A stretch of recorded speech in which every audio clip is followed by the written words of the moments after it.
Craig Fraser, and thank you for tuning in to This May End Badly. Now, if you were here last week, you remember we had a little bit of a giveaway where we did something kind of different. We gave away a fisheye filter. Those of you that don't know what the heck a fisheye filter is, it's for custom painters that like to use an inline desiccant filter to clean their airlines when they're painting so they don't get any contaminants. And we had a painter that won that one, and it was actually Aaron Zuckerman. And don't worry, Aaron, if you're tuned in, it is on its way. Again, thank you for tuning in. I'd like to mention some of our sponsors here. Cratex Colors for one of them. My son's company, Simon Fraser Design. Say hi, Simon. Hi.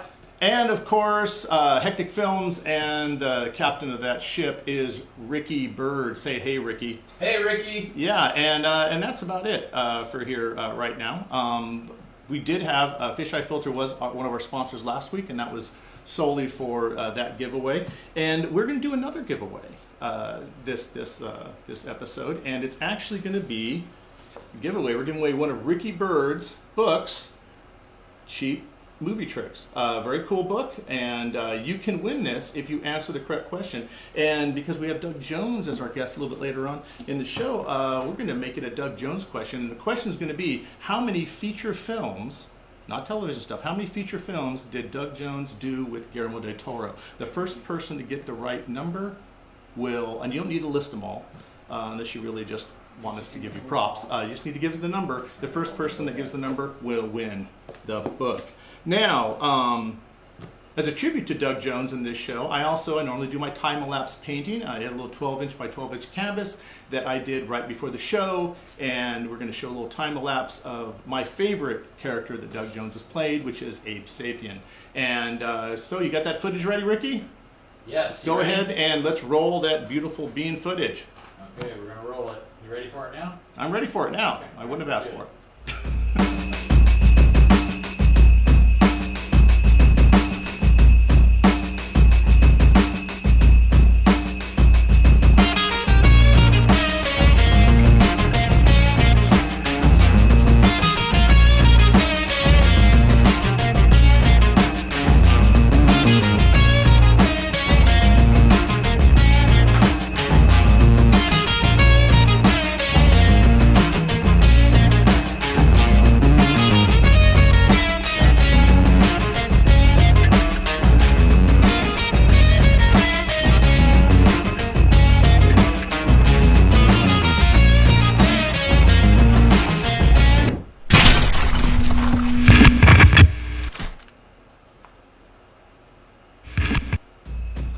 And we are back. Hey, I hope you enjoyed that. And like all the paintings I do for my time-elapse, we will be putting this one up for auction on the Craig Fraser Studios Facebook page. If you're curious about what I used on that, some people I get little questions in. The airbrushes I used was a Micron C, a Micron SB, and then I also used, it's all Cratex products, varied from the illustration line, Tim Gore's illustration line, Bloodline, and you remember we had Tim Gore as a guest a couple episodes ago. And of course, all Cratex paint. Why? Because they are our sponsor. So I'm looking over, seeing some of the people we've got popping in here. Laura Schmeling, got Chris Maureen. Everyone's kind of slowly coming in. Good seeing you guys. We got about 20 people on here. Very, very cool. And since I know what you guys tuned in for, it wasn't me. It was basically Doug Jones. And I would like to introduce Doug Jones, who many of you, I guarantee you know who he is if you're tuning in. But he is the face behind many characters that you may not necessarily have known who you're looking at. He's one of the top character actors and we call suit or makeup actors out there. The first time I recognized him was actually because I saw him at Monsterpalooza and I saw his hands. I was like, holy crap, I know him. And so I'd like to introduce you to actor and friend of mine, Doug Jones. So say hello to everyone, Doug. Hello. Here's those hands you were talking about. Oh yeah, I absolutely love the hands. I think I've asked you this before. What I mean, the size of your hands compared to a normal, no offense, normal person's hands. What kind of an octave range on a piano would you have? Did anyone ever tell you could have been a concert pianist? Oh gosh, yes. In fact, I took piano lessons for 2 years in 6th and 7th grade, and I didn't advance very far, and I didn't stick with it. I wish I had, because like everybody else in the world, I wish I could play piano now. But yeah, I had a pretty good reach. But you know what? When I actually put my hand up against any other normal person, as you called them, my fingers are not really that long. They're not that much longer than most people. They're just really skinny. So that kind of gives the illusion that they're long. In fact, the painting you did of me, you extended my fingers a bit, and I loved it. I loved how that looked. It looks like the way they're supposed to look. I mean, it was. I really had a blast doing that painting, and it was when I did it is the image of you from and we'll show the picture later on, but it shows you, and then your hands up. It's called the maestro, and you're holding the baton. I did my hands like that in front of the camera, and then just added length to the fingers to make them more, and then got rid of these sausages and put on the very, thin fingers you had on there. Right. But one of the funnest paintings I've done. I had a blast doing it, and so we'll talk about that a little bit later. The first picture, I have a shot of you in picture number 1. It shows you at the Oscars, and I'm not sure which Oscars this was. I don't think it was the one just recently with. It was. It was was that one? Yeah. That's one in my not black, but it's a dark brown Armani tux. Nice. They were very sweet to give me that for the night. But that was with The Shape of Water. That was the February of 2018, March 2018. Oh, very, very cool. I went through and I was trying to figure out a cool picture. You've got some great red carpet shots and very cool clothes, dude. I mean, either you have excellent taste, or the people dressing you really have, because it's very cool, but also very different. Yeah. Well, thank you. I actually dress myself, and what I love to do is do vintage shopping and then accessorize it myself and alter, have things altered and fitted. But I'll add like funny lapel things, sparkly bits on a tie. I like to be a little bit different, but still remain a gentleman if I can. Oh yes. Well, there's one shot where the jacket seemed to have a really cool liner, was flared up, and you were showing off your socks, I believe, on the red carpet on one of these shots. Oh, that would be from the Hellboy 2 premiere. Yeah. I actually had my entire leg painted up as Abe Sapien in those colors and the markings, because I knew I was going to get the question on the red carpet a lot. So how long does the makeup take? And my joke answer for the night was, well, this is a 5-hour makeup. But because I'm actually a fish man, I would hoist up my leg, my pant leg, and show them that's the real me. Ha ha. Oh wow! I saw a small picture on my phone. I thought you had socks on, just custom painted socks to match, and I was like, oh crap, that's actually painted. Right. That's funny. Yeah. I'd like to go to the next picture, picture number 2. A lot of people don't realize this, but every time I mention it, you'd be surprised how many people know your one of your first gigs with McDonald's as the Mac Tonight guy, the guy with the big moon outfit. And I didn't know it the first time I met you, but as soon as you mentioned it, I'm like, of course you were. I mean, it's like I visualized the entire ad campaign. And anything you'd like to say about that? Something you'd like to mention to the audience about the ad campaign? Oh, it's near and dear to my heart. That was one of my first early gigs. It was actually my 4th TV commercial booking I ever got in like December of 1986. I was a 26-year-old kid, and I just done a couple commercials before that, and really had just started. And that campaign turned into a 27 commercial campaign over a 3-year period, and that kind of was what marked me then as tall, lanky, goofy guy who moves well, wears a lot of crud on his head and body, and doesn't complain about it. And that reputation. That's probably the most in the early days. That's the most important. He doesn't. We can do what to him, and he won't say anything. Yeah, right. Great. Right. So thank heaven that reputation got around the creature effects houses all over LA, and one referral happened after another because of that. That's what started at that campaign. So I have a warm place in my heart for Mac Tonight. Oh no, I loved it, and the fact that even though it doesn't have a lot of the classic hand, gestures that you're known for in some of your later movies, just the way you literally carry yourself, the way you move around, and it's still recognizable. It's like, of course, that would be Doug Jones. It's and most actors would be like, well, no one's going to know who I am because I got a gigantic 4-foot moon head on me, and which is true. What else can you show? You just got skinny, very coordinated, very elegant. Mac Tonight guy. So Thank you. now going right from there, I was making a joke earlier. I was talking to you before this broadcast. Like, that was right. The when McDonald's was getting rid of their clown and decided to bring in a new ad campaign to not focus necessarily on Ronald McDonald. And then your next big, probably, was this your first major feature film? Was Batman Returns, where you played the thin clown? No, it wasn't. It was my first major feature film. Yes, I had done a couple of horror films, smaller ones before that, like The Newly Deads and Night Angel, and a couple of other Dark Tower, a couple of titles. But this was my first big studio release, and boy, I got to be one of Danny DeVito's sidekicks in the Red Triangle Circus Gang for what was originally a 7-week contract turned into 14 weeks because Tim Burton liked me and wanted to keep me around. So I was really tickled pink about that. Oh, that works good. Plus, I mean, besides just being the background scene, you also get that really, like the picture I included, the cool close-up of you with the little wind-up, explosion thing. So you get you're the reason you blew up Batman's. I helped rewire the Batmobile so the nutty cake. Yeah. Yeah. No, I got a kick out of that when you had mentioned that to me, and also I'm like, I remember that. Even though I don't think did you have any speaking parts in that, or is it no? Originally when I was cast, I had a 1-page scene. It was back and forth with Batman, and then and Catwoman came in later and it got killed me. That was kind of retooled. A later draft was I end up having one line in the movie.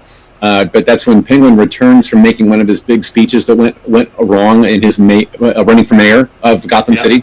He came back to the lair, and I was the first one to approach him. And I said, "Great speech, Oswald," and it had gone all wrong. And so his response to me was to backhand me with his umbrella. Oh, okay. I was going to say backhand with his umbrella, or select the umbrella he was going to do you in with. Right. Well, yeah.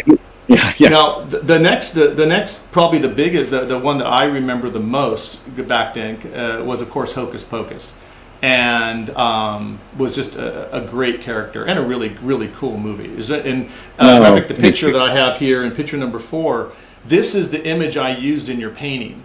And it was funny because I just selected it, not really knowing what this picture was. I just really liked it, and you had a really funny story about this image with you doing the hair on the guy in the painting.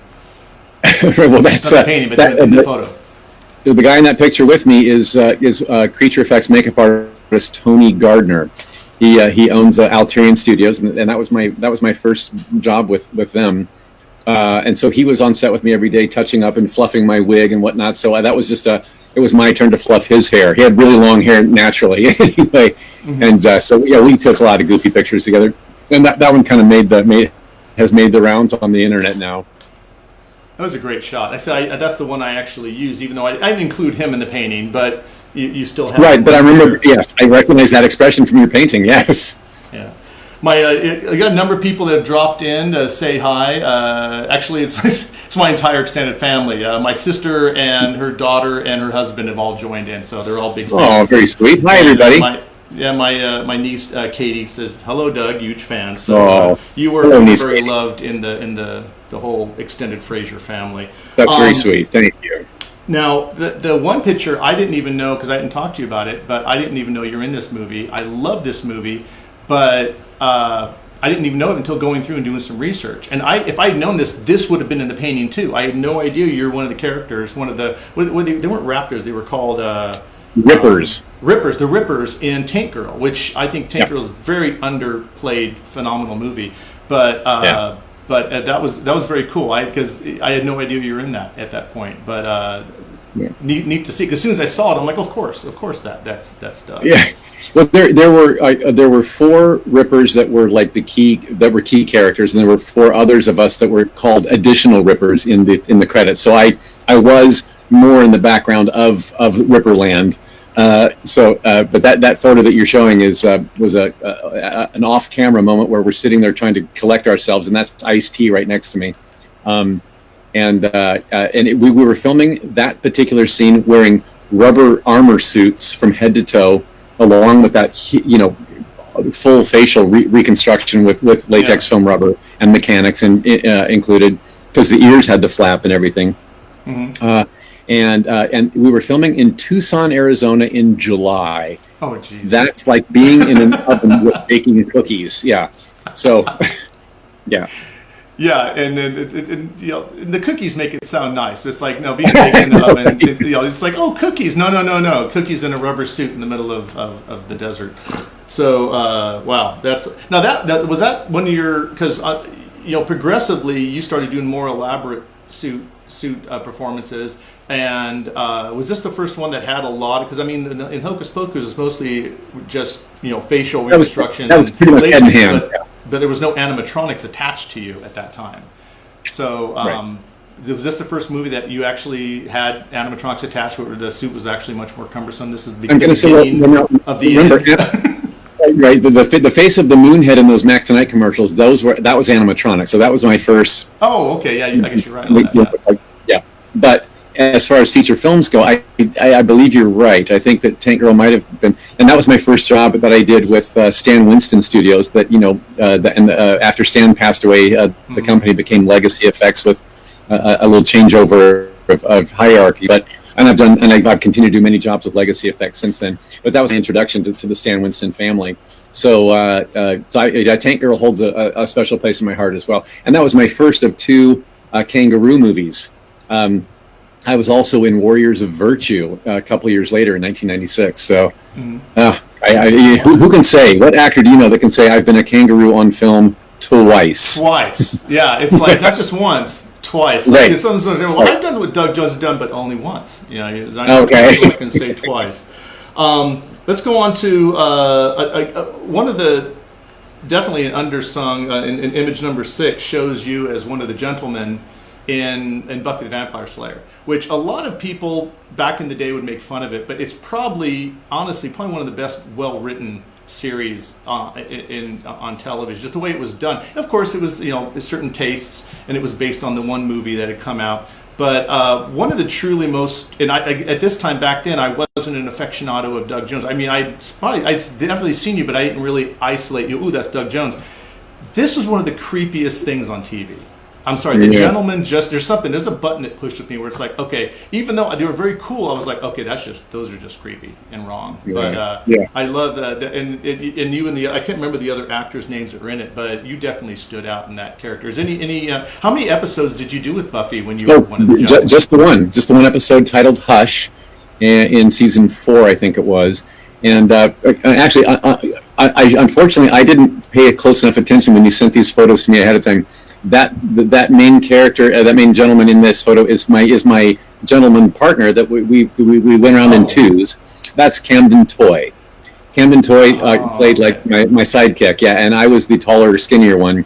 But he's applauding. Right now, they're all applauding me. I'm on the other side of the room, taking a little bow after collecting a heart into a jar. It was. You're not kidding. That was absolutely disturbing television, and that was one of 2 times in my entire career that I've watched myself and gotten the willies.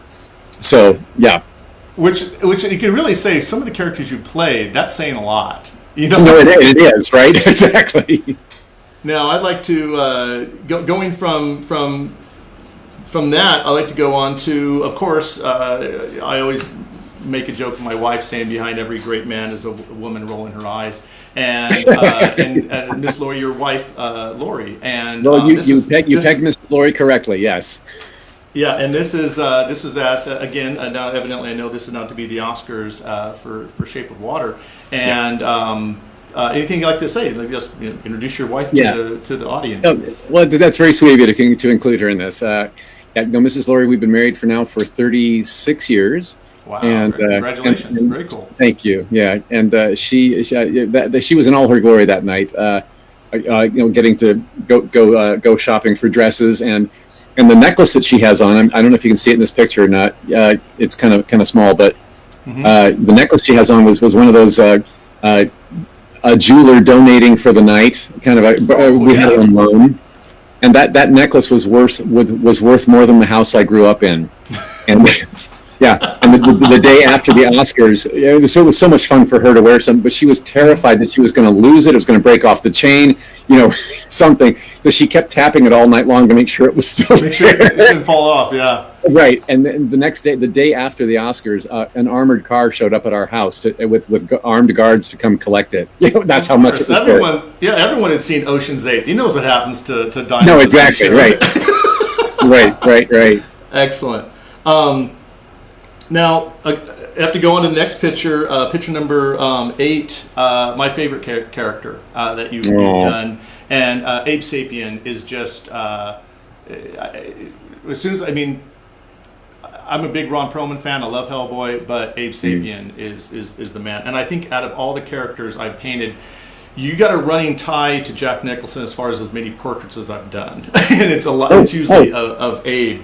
But anything you'd like to tell us a little bit about playing Abe Sapien, not just in one, but in both the Hellboy movies? I could fill the full hour with just this, if you know. But so I'll I'd piss everyone off by literally being very happy to do that. Yeah, I know. Bless your heart. Thank you for that. Abe Sapien is a character, and the Hellboy movies are a franchise that kind of changed my life as an actor. That was my actually my second film with Guillermo del Toro. I'd met him 5 years earlier on Mimic, and but the Hellboy movie was the one that really cinched us together as director, actor, and with a shorthand language and an understanding of each other and an appreciation of each other and a respect for each other's art that really changed my life and afforded me all the opportunities that came after that. Really, so I owe the Hellboy franchise and Guillermo del Toro and the character of Abe so much. And I loved his intellect, his gentlemanly ways, and he's the polar opposite of what Hellboy. Beers. Abe, in all fairness, Abe had a few beers, and when he was singing the Carpenter song. So right, yes. In Hellboy beers well. Didn't hold in it Hellboy well. 2, he cut up. Yeah.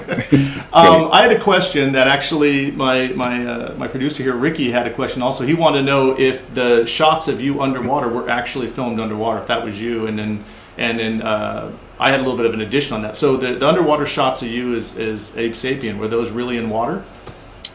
No.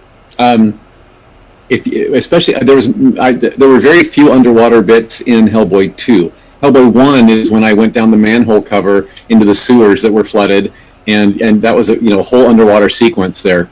Yeah. Was that you in that sequence, or was that a combo platter? If you saw me from head to toe swimming through the frame, that was a CG character.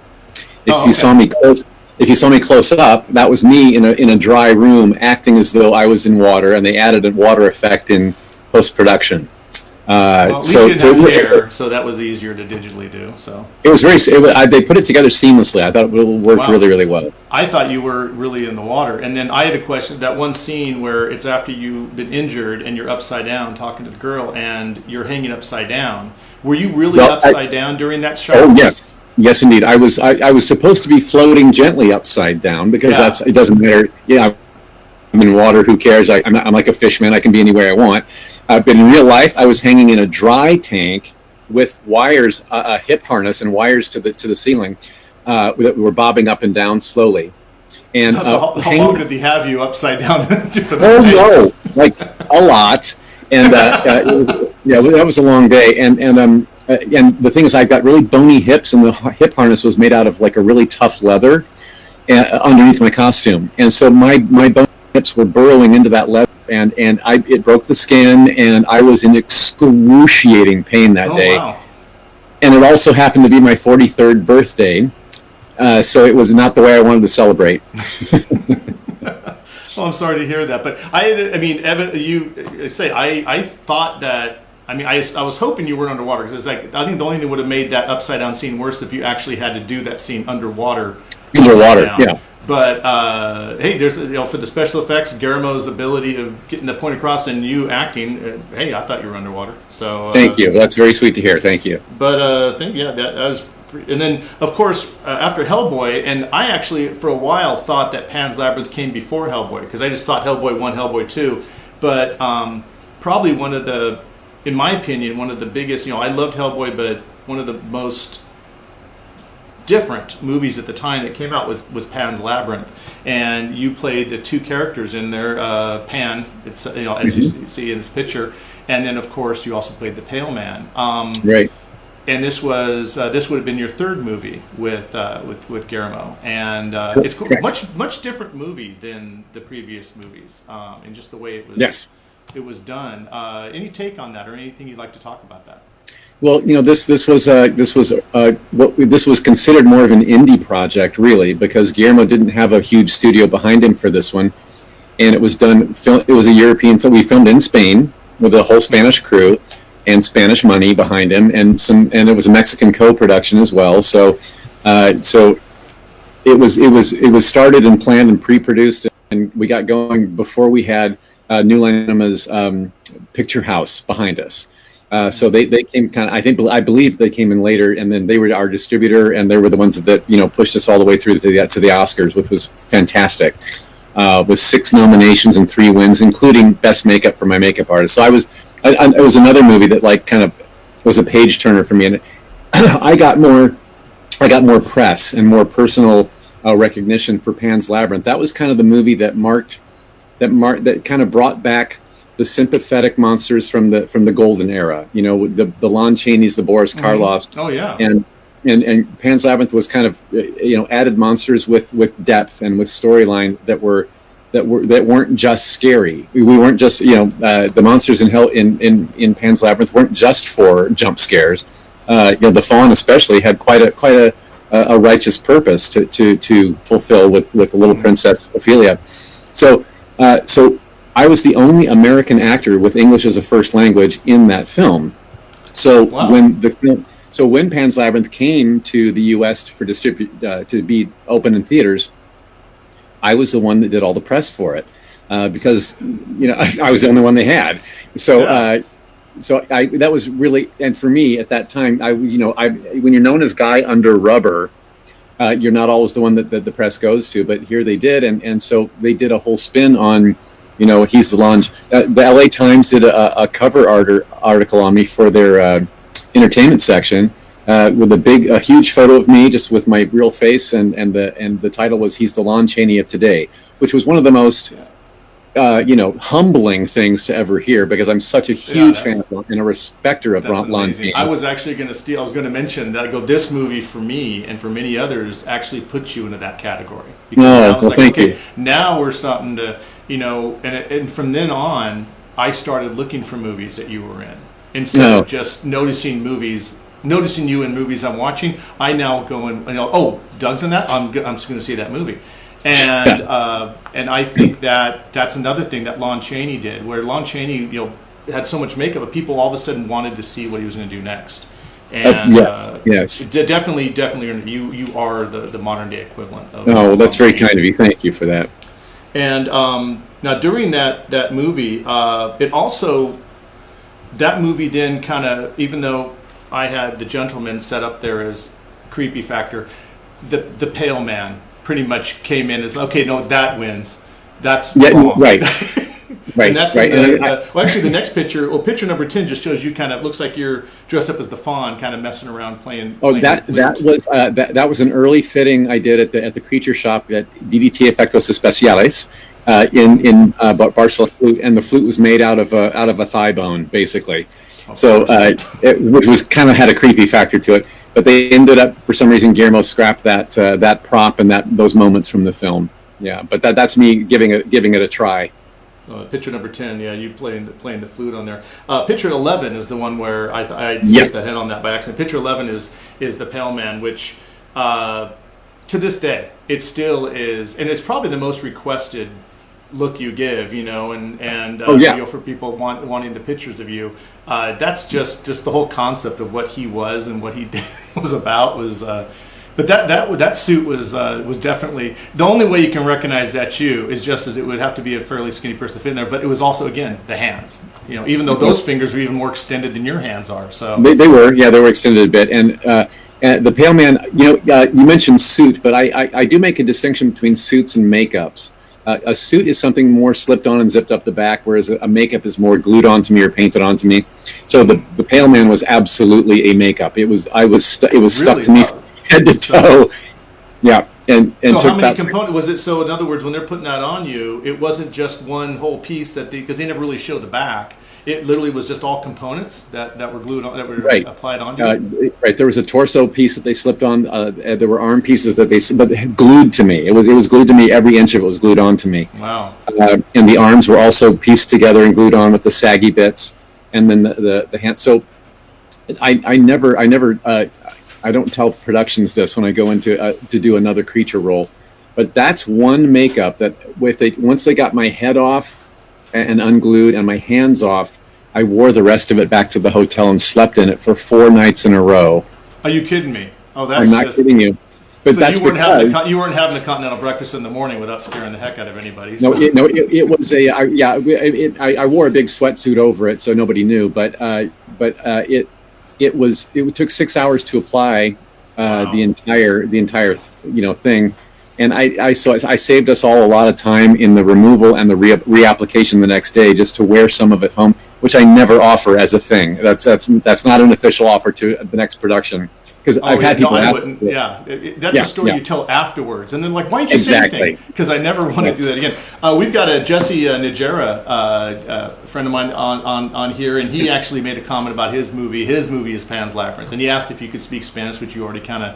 I never asked if you spoke. I know you were the only one that spoke really English in that group. But do you speak Spanish at all, or did you not able to do that? Right, no. The Fawn did speak Spanish in the film, so I learned the Spanish of the movie. I had an English translation of the script, Spanish translation of the script, and I compared notes, broke down sentence structure, and called back to my high school Spanish I had for 2 years. But that was like 30 years old. So I did buckle down and learn the language of the film. Originally Guillermo del Toro told me, because I was terrified of this. I thought, I cannot memorize dialogue in a language I don't speak. There's no way, I'm going to ruin your movie. Mm-hmm. And Guillermo said, "Oh, don't worry. You can count to 10 for all I care. I'll double over it later. But you're the Fawn." Excellent impersonation of Guillermo. Thank you. I'm going to have to tell Tim Gore that you just beat him. You just edged him out on his impersonation. Yeah, really, of course. Well, we all have one. He's so beloved. Yeah. Tim. I even have one. The brief time I got a chance to meet him. Tim Gore, by the way, said hi. He was on a couple episodes ago, and just absolutely, he's like, I just loved working with you on the Hellboy set. On the how many? You said it was 6 hours just for the suit alone on the Pale Man. What's the longest you've actually been in makeup for something? Which movie was that for? Well, the longest you'll be in a makeup process, an application, is a test makeup usually, like before the movie's even been filmed. So all you're doing that day is just a test makeup for some photos and some video, and you're going to go home. They're experimenting, so of course they're going to take a long time. So that's going to take a lot longer. And so that would have been the longest I've ever. That was about 11 hours. And that would be the test makeup I did for both Hellboy, the first time I ever had the Aid look on, and also the test makeup for Quarantine. I played Thin Infected Man in Quarantine, and that was all I was wearing in that movie was a pair of whitey-tighty underwear, and the rest had to be glued on and painted on, and it took. I was like an aged, rabid man. So it was. You didn't sleep in that though. You had to take that off every time. Well, thankfully, my filming bits for that was 1 day. So great, thank you. I did not have to sleep in this. Well, Jesse made an interesting question. He says, "Do you have any film projects of your own that you'd like to create or produce in the future?" And like I said, he's a huge fan of what you did in Pan's Labyrinth. Well, that's very, very sweet and kind. Thank you. No, but no, I have never ever had an inkling to direct or produce. And I can't take stress that much. I stress enough over like my one role. I could never direct all of them. That would, yeah. Yeah, my brother-in-law just he verified Pale Man is one of the all-time creepiest characters. So therefore, it's heavily unanimous in my family and quite a few. I did mention once. I mentioned earlier that the gentleman from Buffy was one of two two times that I creeped myself out. The Pale Man was the other one. Pale Man was the other one. Okay, yeah. Well, yes, indeed. Well, good for you. I'm glad. It's like if you were saying, "Well, no, I really identified well with the Pale Man," then I'd be very I'd be very worried. Especially when I meet you and you're giving me a hug or pinching my cheeks, then I'd be really frightened. You've gained weight, Craig. Yeah, no worries. I will not. I promise I won't be eating you. Yeah, I promise. Thank you. Now, another great a great character that was in Hellboy 2: Golden Army is the character Death, which was an elaborate suit, wings, the eyeballs, but again, great use of your hands in that, and definitely a recognizable scene just from that. I think we have that in picture number 12. If you want to bring that up, Ricky. I just thought this design was just genius. I've actually done some paintings beyond just your painting I did of this character, just because it's just the most different version of Death I've ever seen, especially with the headdress type piece on.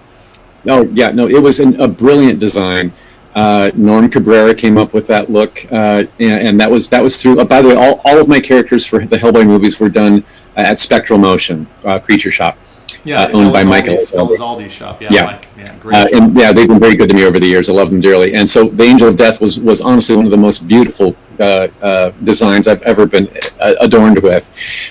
That I thought it was the crescent face with no eyes in it, and all the eyes were in the wings. Was a Again, that's a Del Toro signature thing, to put the eyes somewhere that they don't belong. So well, that makes sense. Pale Man's eyes definitely were somewhere they didn't belong, and exactly. and this one, yeah, I didn't really think about that, but you're right. Evidently, Guillermo likes that. Yeah, and a lot of people assume that some of the Angel of Death was CG, because those wings that operated and flapped out from my back, and the eyeballs in there were looking around and blinking.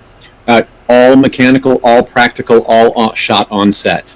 Yeah. Yeah, and I've met a couple of the animatronic people at Spectral Motion, and I can't remember the guy's Mark name. Satrakian is a genius. That guy is definitely out there as Absolutely. far as some of the stuff, especially like that. Some of the animatronics he just has laying around the shop in there. I also got a chance to see inside some of the back rooms and stuff when I was doing stuff there with Tim, and would see molds with your name on it, or just recognize certain things. And I've seen enough pictures of those wings being built. I know for a fact that they weren't CG; they were actually sculpted. And those heavy.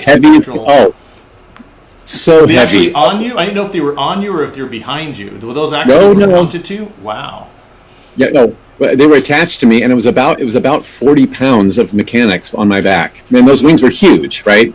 Yeah, and the battery and the animatronic battery pack that they came from was in the middle of my back, 40 pounds. And so I tried to suck it up and do it, but I couldn't take the weight. And I start crouching down in that scene. I have to stand up in all my glory, and it was just like a few takes in, I couldn't do it anymore. And so they ended up having to get a wire to assist me. And get to help me get up, and it was, so thank heaven for that. That I got my sense of humor back when they added the wire to alleviate the weight. Well, I mean, you also had the headdress, and then you had the robes, you had everything. So it wasn't just the 40 pounds there. You probably got 60, 70 pounds on you. Yeah. And yeah, I'm sorry, it's like that's pretty impressive. The next shot, this character I just dig because it's just an unusual character. It's the Chamberlain, and that's picture number 13. And I like this picture also as I combined it together because it shows some of the prosthetics. And again, even though he does have eyes, they're not your eyes, because you're looking through his nostrils evidently in that headpiece. No, actually, they had to burrow one hole in the middle of his face.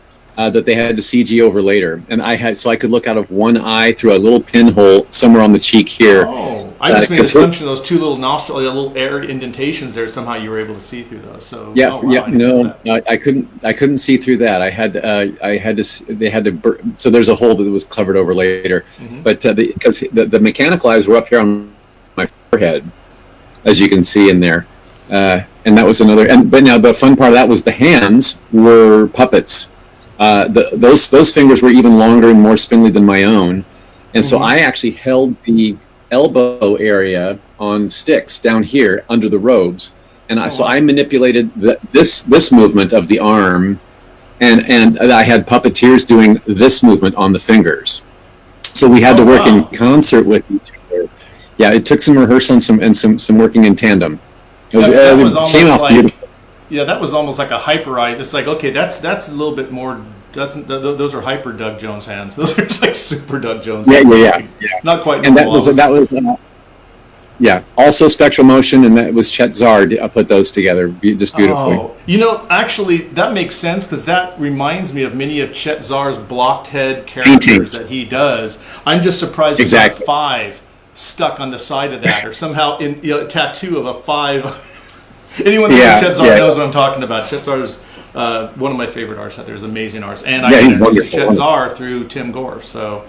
A lot of, and by the way, my brother-in-law John just came out, and he's been trying to decide on a tattoo for his other arm. I did one tattoo on this arm of his water dragon, so he's got this other arm. He is now officially considering your Angel of Death for his tattoo on his left arm. Wow! So, I saw a picture of somebody. Somebody put the Angel of Death across their back.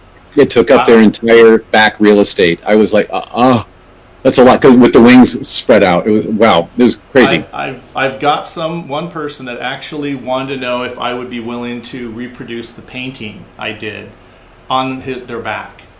And I was like, well, let me ask Doug first. I haven't heard back from him, but he's like getting his money together, but he literally wants a reproduction of the painting. We're going to show the painting a little bit later. So you can imagine that. It's like literally, it's not all the characters you've done. You're getting really close to being able to get a second painting, Doug. Because I don't know if it's your goal or not. But it's like, hey, we got to get another painting in here. Not to mention, there's a few new characters and a couple of characters I missed in the past. But I have seen at some tattoo shows. I've seen 2 different Abe Sabians on people that were done very, very well. So it's definitely, it's kind of, I get stoked when I see someone take one of my paintings or my designs, and they'll show me a tattoo they got done of it. And I'm stoked on that. I can't imagine it's all of a sudden you see yourself on. That's got to be strange to see yourself on. All of a sudden you're like, oh yeah, I'm permanently on your body for the rest of your life. Well, I'm used to it. I'm used to it now because I've seen so many of my characters have become tattoos on so many people over the years. I've seen them on legs and arms and backs and. It's been thighs. Yeah, it's been lovely. But you said somebody wants that entire painting of yours on. They want the entire painting. Yeah, they want me to add a few more characters since you've done a few. Because Shape of Water's been represented, and so they want a few added on. But they want literally that composition on their entire back. I can't imagine if this is somebody who wants that much Doug Jones on them. I must hug them, whoever they are. I will. Well, even better, get a picture of you hugging them with the tattoos. Yeah. So, I will definitely let you know, and I guarantee that he will be. He's been to a couple Monster Palooza. I think he's met you before. Just said hi to you. But he's I would call that a Doug Jones fan. Okay. So that's definitely in there. Now going on, this character was great because it's actually character number 14, the Ice Cream Man from Legion, and I like this character because it's like it's been CGI'd for your mouth opening, but it's actually, hey, look, it's the first time they've actually made Doug look like Doug. Whereas it's not he's playing a character. Your face is actually showing quite a bit in that movie. It wasn't a gigantic scene, but it's definitely also another creepy character. Any other any stories you'd like to mention about being on the set of Legion? No, Charmy. Yeah, that was just a cameo, like you said. It was 90 seconds in the film. And but when they showed the trailer at Comic-Con for this movie before it was out, that's the sequence they showed just by itself. And here comes Legion.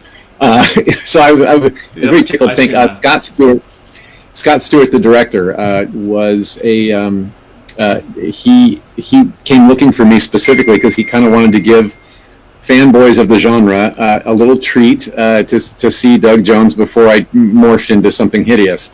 So I got out of the ice cream truck looking like an ice cream man who was a little bit possessed, sure, but then when the jaw dropped, the CG took it from here to here, but then it was actually a prosthetic makeup that with a long dropped jaw that was glued onto me for the rest of it. And then the arms and legs growing and popping out and getting very spidery, long-like. Spidery, very, very super creepy. Yeah. Also, prosthetics added on to me, so the transition might have been a little bit some trickery in the camera, but when I had to learn how to do a sidewinder kind of gallopy thing with those extensions on, it was exciting. And that was I'm trying to think of the name of the creature shop. It's Glenn Hetrick's shop before he had Alchemy. It was called something Optic Nerve. Optic Nerve. Thank you. That was it. Yeah. Another phenomenal. One of the great things about getting involved in this industry is getting to meet people like you and going to Monsterpalooza, and then all of a sudden getting to meet through Tim Gore and other. All of a sudden, and getting to meet my heroes and some of the stuff and getting to work with Glenn and getting to work with Elizalde, getting to work with Mike Wojcik, getting to work with the people over at Gentle Giant, and then also working with Matt Winston, who is now doing the school for took over his father's company, and I had done some videos for him. But just one of the best experiences of my life has literally been able to just kind of touch my toe into like the swimming pool that you guys literally live in. And a very, very cool, interesting character. Someone made a comment, Laura Schmeling said she would have loved to see, as she says, I always love to see Doug featured on the show Face Off. So I don't watch every episode of Face Off. So have you been on Face Off with Glenn? Or I was a guest judge in 3 different episodes, 3 different seasons of the show. Yeah, and it was a complete treat. I know everybody on the show. I mean, V. Neal put she created my makeup as the Thin Clown in Batman Returns. Neville Page has worked with you with Star Trek. Star Trek Discovery. He designed Saru, and Glenn Hetrick with Legion, and also Glenn Hetrick was in conjunction with Neville at Alchemy Labs creating. So he facilitates making my Saru pieces. So and Mackenzie Westmore, of course, I know the whole Westmore family, and they're legendary in the makeup world, of course. So it's like hanging out with your friends to be a guest on that show at one more time. So I had great fun on that. Oh, very cool. Yeah, I never got a chance to actually work on your Saru character, but I did get to work on I got to work on the Torchbearer's armor for the Klingon, the torch, which is like, in my opinion, Neville Page's 3D printed masterpiece. That thing, the level of detail up close on those. And being on the set, you might have got a chance. You probably saw it. They were beautiful. Yeah, but again, season 1, the Klingon armor was gorgeous. Another level, and then I got to do. I got to paint a whole lot of dead Klingons, which I really enjoyed thoroughly. Being an old Star Trek nerd, and it was funny because me and I was there, and there's all this Star Trek memorabilia around at Alchemy when I'm working there with Tim, and I'm looking at these these toys that Glenn's collected, and the figures and posters and stuff, and he puts it all up around, so he immerses you in the history of it. So I'm talking to one of the artists there with me, and I'm just nerding out on Star Wars, and he just turns Star Trek. And he turns to me, and goes, "Look, because you and Glenn are the only Star Trek nerds here." I was just like, "Oh, okay." We're just working, dude. We're just working, bro. Yeah, we're just getting things done. Yeah, I go, aren't these yours? No, Glenn put them in my space. So I was like, oh, bitchin'. But I'm trying to get Glenn in the future. We're trying to work out a deal to get him on here as well in the future. And another interesting person. Picture number 15. We'd already kind of talked about your quarantine guy, the infected man with your tidy whities and the this is it right there. It is outfit, and just let everyone know that's not that's definitely a prosthetic glued on gut. I think you're probably like at the worst. You're maybe 1% body fat. You're right. I'm a bit leaner than that. That's all. What you're looking at with this picture is that is multiple prosthetic pieces. There was a torso, a front sagging pectorals, a saggy gut, and shoulders that were added on to make them a bit more pointy, a bit more bony, more collarbones and all those sores, and the facial prosthetic pieces too, more jowly, more saggy, and more of a swollen forehead, and then the wig bits added on. So I looked like an emaciated guy with rabies. Oh yeah, that's definitely, definitely creepy. I find you to be more disturbingly plague-like than the plague character from the movie It.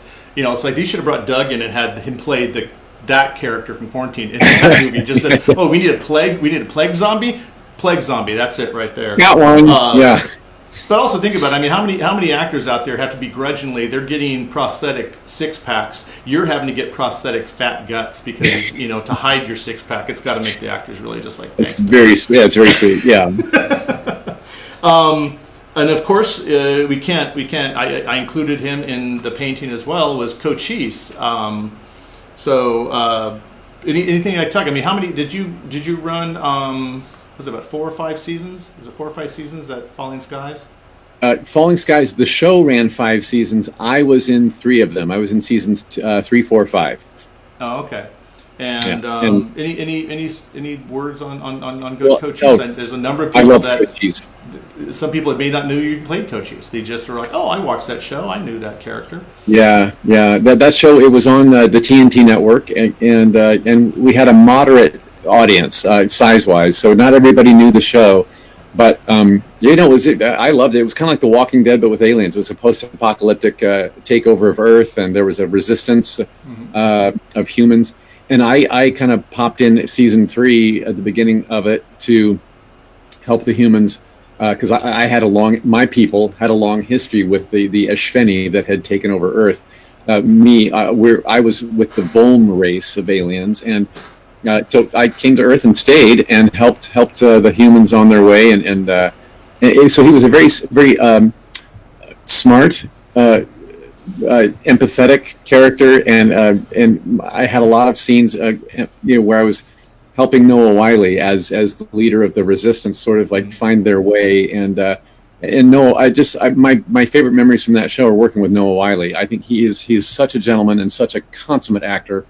He's just fantastic, and he was very generous with me coming. When you're a series regular and you come into the show late, that whole team of people had 2 years together already, and so I'm coming in. You're like the new guy. I'm the new guy, right? I'm the country cousin that says, "Hey, everybody, I'm here." So that's it was a very gracious. They were all very happy to have me, and Noah was just extremely generous with his time and with his care. Now, was this character Cochise, was it one where they brought you in and he liked you so much that he decided to make you a continuing role, or was it always planned to bring you in and you were going to be there for the duration once you were there? When I heard about it, it was a series regular ready to happen. Yeah, and that was Todd Masters, Masters Effects. Wow. In fact, so he had pitched me to the production. I didn't have to audition for it, nothing. I basically just got a Facebook message from Todd Masters. He didn't know how to get a hold of me, and said, "Hey, have you seen the show Falling Skies? They're adding a new alien. Do you want to be him?" And I had been a fan of the show myself, so I was like, "Oh my gosh, yes, let's have a look. I'd love to talk about it." So that's how it happened. Very cool. I actually came into the series late and didn't get a chance to. Well, back when it was out, you didn't have a choice to go Netflix binge watch things. So I came in late. So the funny thing is, I didn't really ever. I've been always meaning to go back and rewatch the first episode. I didn't get a chance to see the first episodes, so I didn't know you weren't in the whole season. I was like, wait a second, you went how many years without Cochise? Come on. Yeah. Yeah, I think it's. I think you could watch the entire series on Amazon. I think. Oh, my brother-in-law just made a comment that he had no idea you were the robot butler in Benchwarmers. So that is evidently people are doing their research now. We're online. How many movies did we not know he was in? Yeah, no, I know. Yeah. There's another picture coming up. Picture 17. This movie, I remember when I was watching it. The one thing I think it was the first movie I ever saw that you had pretty much no makeup on, except for just like whatever foundation they put on for a normal actor. Yet, man, your he's creepy in this The Rays. He was Raze, R-A-Z-E, yeah, right? R-A-Z-E, Rays. Starring Zoe Bell, and my wife in the movie was played by Sherilyn Fenn from the original Twin Peaks days. Yeah. I was a treat to work with her. She's awesome. And Zoe Bell and I have done 3 projects together now, so I really, really had a great time on that. Raze was I was the lead, sort of like my family. Had passed down a tradition to me.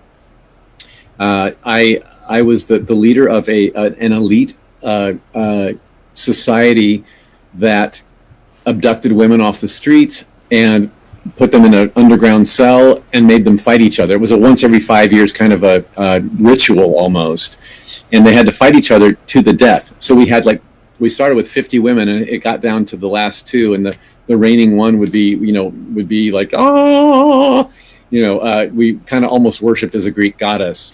So it was a completely twisted storyline, and so Sherilyn Fenn was my wife in this, and she was in on it. So we had to find a weird mental space to play these characters from to make it seem right to us, because it was almost like a religion to us. this is a diametric opposite of who you are. I mean, Exactly. this is, you go from being these empathetic monsters to this complete sociopath, and that is totally. But the thing is, probably my some of the character. best acting you've ever done, because it is absolutely has nothing to do with you as a person. Thank you. But my character was kind of brought up in this, and so that's my normal, and so it does elicit a cautionary vibe that, like, if dastardly things can be normalized, and so it is cautionary. It's a slippery slope. It's like what's normal for someone may not be normal in another situation, to the point where, if you separate something enough from enough society's morals and ethics, you'll develop you'll be surprised at what can be completely acceptable. But I just thought it was a really interesting movie, and it was, like I said, the first time I ever saw you without makeup, and I'm like, yeah, but he's still acting his ass off. So Thank you. It's very sweet of you. Great. Now, Brandon Rose has an interesting question on here. He wanted to know how you develop your personas for your movies, and how much of it is you, or how much of it is the director, how much of it is both you guys working together. It's always a collaborative combo platter, and depending on the role too. So many things inform a performance for me. The script is where I start. What's the writer's intention? Where do I fit in? How do I react to other characters in the film? A consultation with the director will also inform an awful lot of that. With what nuances and idiosyncrasies do you want to see me incorporate in this character? And then if it's a heavily made up or costumed character, that informs a lot of the performance as well. What are my accentuations? What are my limitations? That all come. That'll play there. And what's my ecosystem too? Am I part kangaroo, part man? Am I part fish, part man? And so I can incorporate those real natural elements. Or am I an alien that has no reference here on Earth to draw from? I can help make that up from the ground up. That's my motivation. Right. So I'll often go.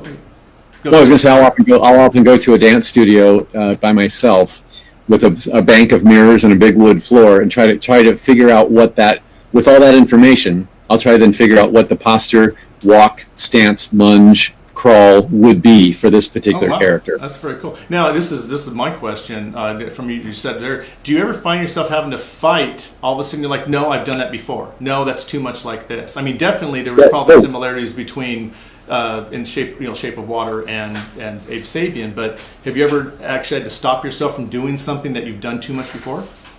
Oh, sure, yes. In the preparation process, yes.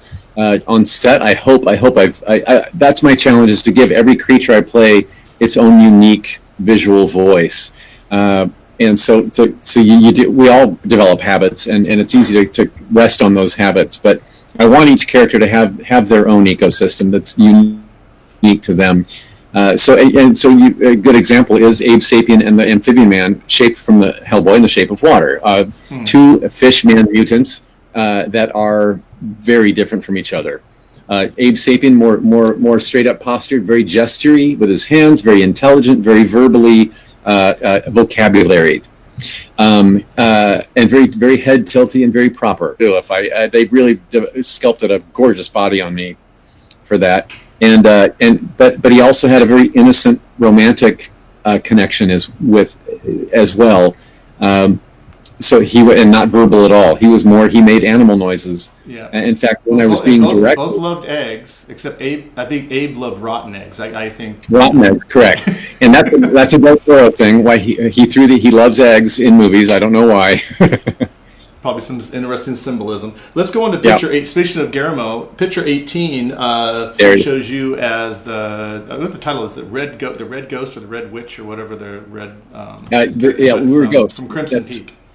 Crimson Peak, and Crimson Peak is. I played 2 ghost ladies in that, and the other 3 ghost ladies in the movie were played by another tall, skinny Javier Botet, who you would know as Mama in the movie Mama. Mm-hmm. Yeah. And also he was in like I think Insidious something or other, and he was Slender Man in the official Slender Man movie. I also played a version of Slender Man in a movie called All Was Watching. So Javier and I have. Oh, and Javier also played. He played the Thin Infected man we saw earlier from Quarantine. He did the Spanish version called Rec, R-E-C, and he played the exact same character in that movie. So Javier and I have, and so we finally met and worked together on Crimson Peak, playing different ghost ladies. Very cool. So the picture, this picture is Guillermo and me as I was the red bathtub ghost, Lady Sharp, and it was a disturbing moment. But in fact, and that hug, that picture was taken right after we hugged each other hello, and Guillermo said to me, "We must hug sometime without rubber between us." Which out of context is horribly wrong. No, you're right. It sounds right. It sounds very But adult. I love this picture with you and Guillermo because there's numerous articles out there saying Guillermo's favorite actor. And I remember one of the times I first met you, we were talking, and I said, "Oh, well, you've done officially now with Crimson Peak. You've done more movies with Guillermo than Ron Perlman."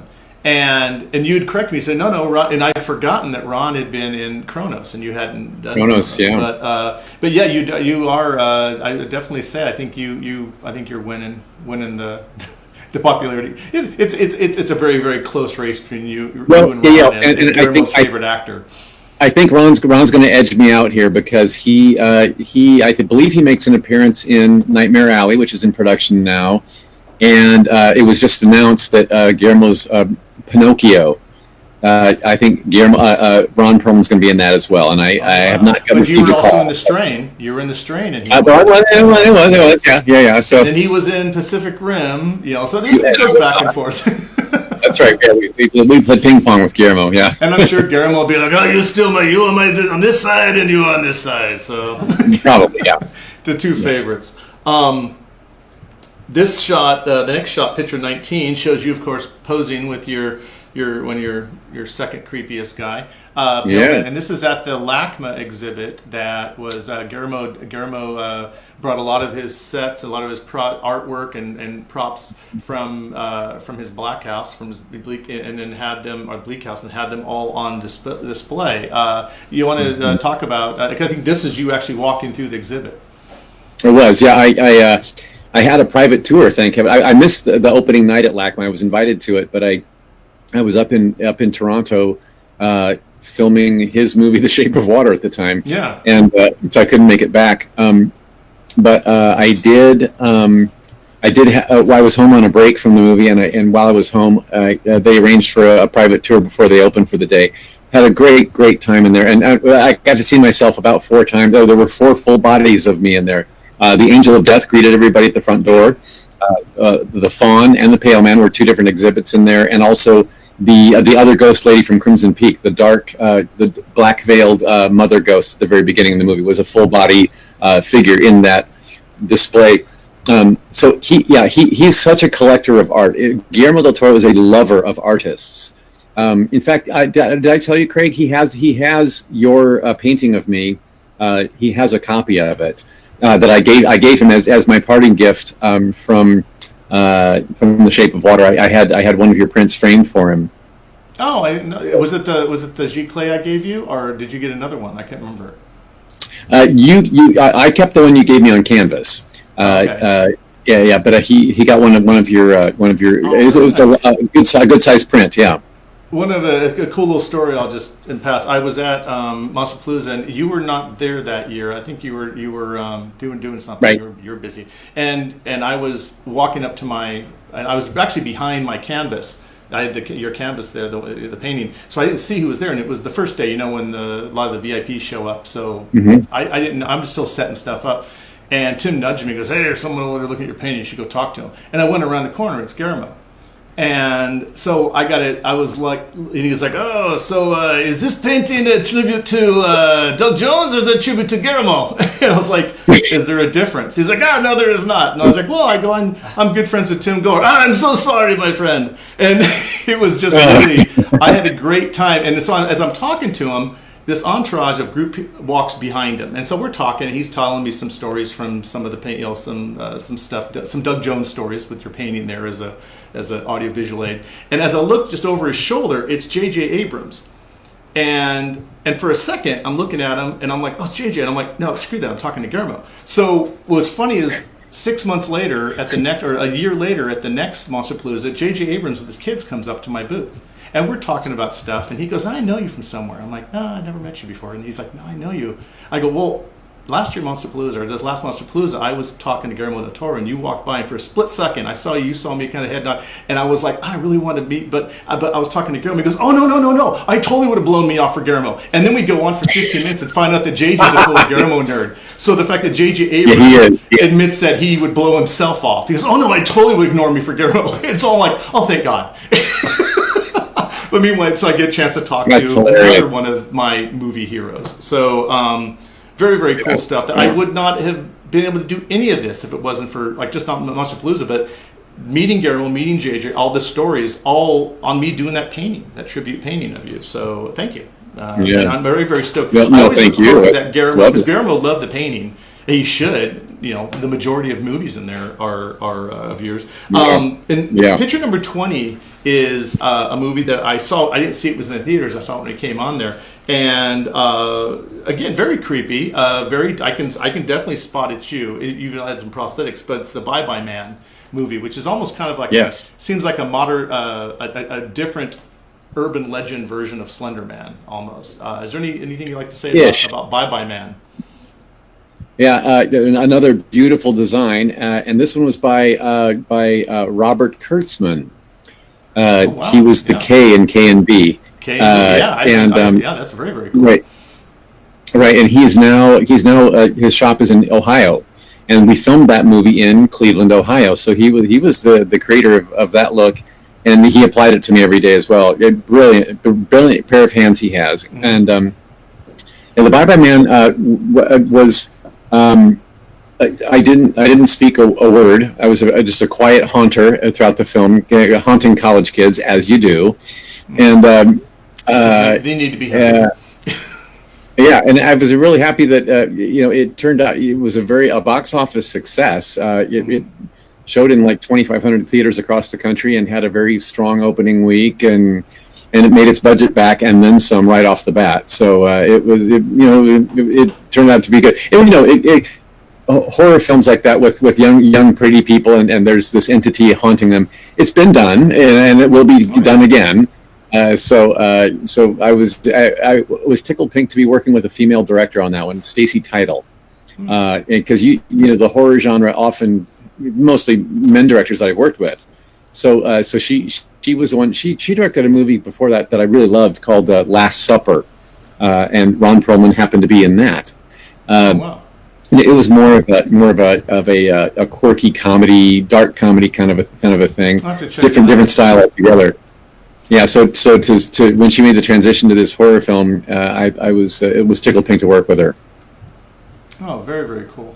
On the next picture was actually you. It's getting into the Shape of Water now. I've kind of tried to do these all kind of chronologically. This is you getting the appliance and the suit on.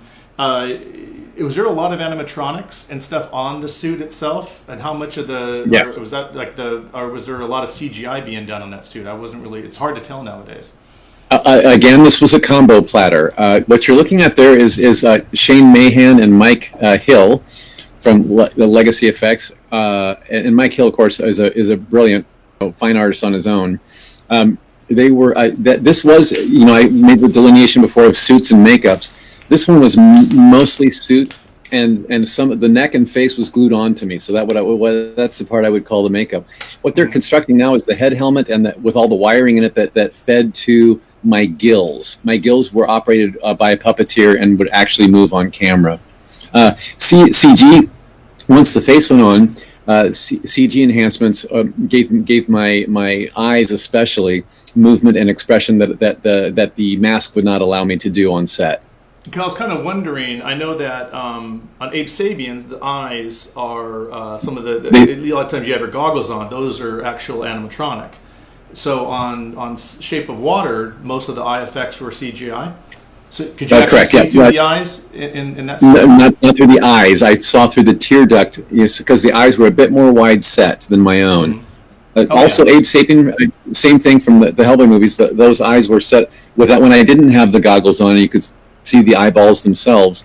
Those were CG blinks, CG lookarounds. Okay. So yeah, so same technology on Shape of Water.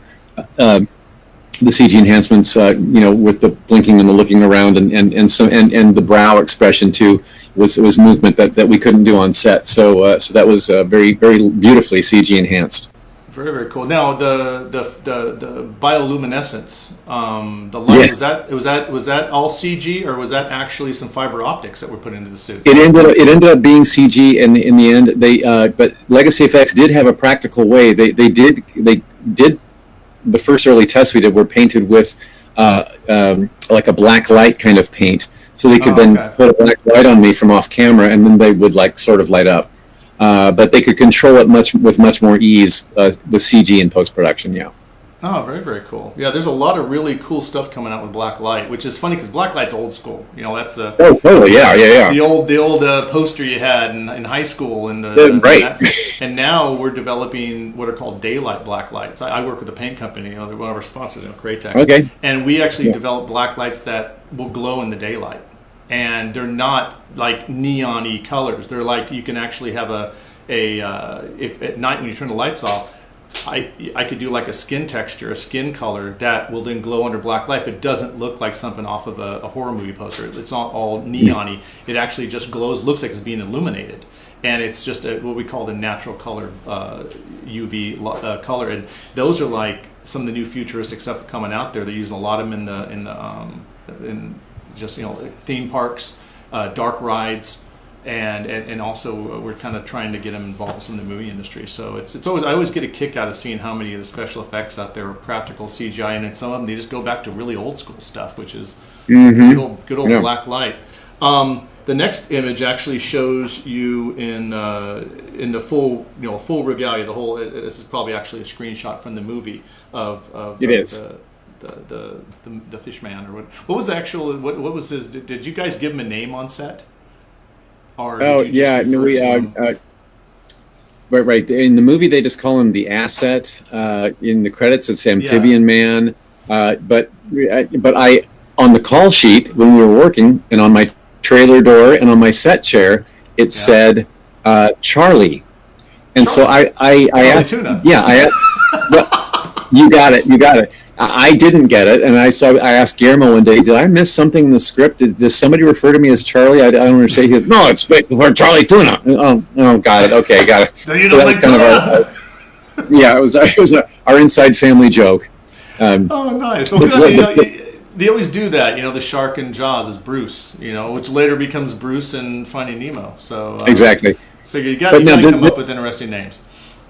But this photo, the posture I was talking about before, the distinction between Abe Sapien and the Amphibian Man, this posture you're looking at, with the hips sort of thrown a bit forward, and more of like a sexy athletic sort of like, I'm ready to take on, yeah. Well, it's also you got a little bit came- of that trap a little trap action, like the V-Man going there. So you're flexing, Right, yeah. well, And you almost got right, that side Mike- pose.